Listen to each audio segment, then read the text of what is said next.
The All Parties Hurriyat Conference has said that the Indian BJP government is attempting to conceal its crime in Indian illegally occupied Jammu and Kashmir. According to Kashmir Media Service, APHC spokesman Advocate Abdul Rashid Manhas, in a statement issued in Srinagar, said that the territory has been heavily militarized since 1989, with around 1 million Indian forces personnel deployed, leading to widespread human rights abuses. The APHC maintained that the thousands have been martyred and imprisoned for opposing India's action in the disputed territory. Manhas appealed to the UN to address the situation and implement relevant resolutions to provide relief to the people of IIOJK.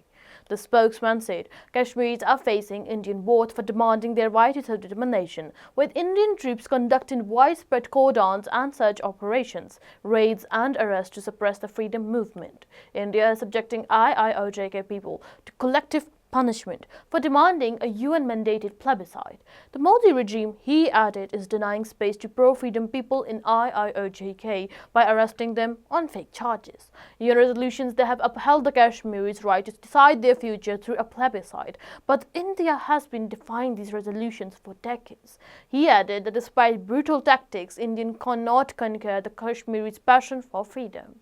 The UN is duty-bound to resolve the Kashmir dispute and stop the bloodshed in IIOJK, the spokesman said.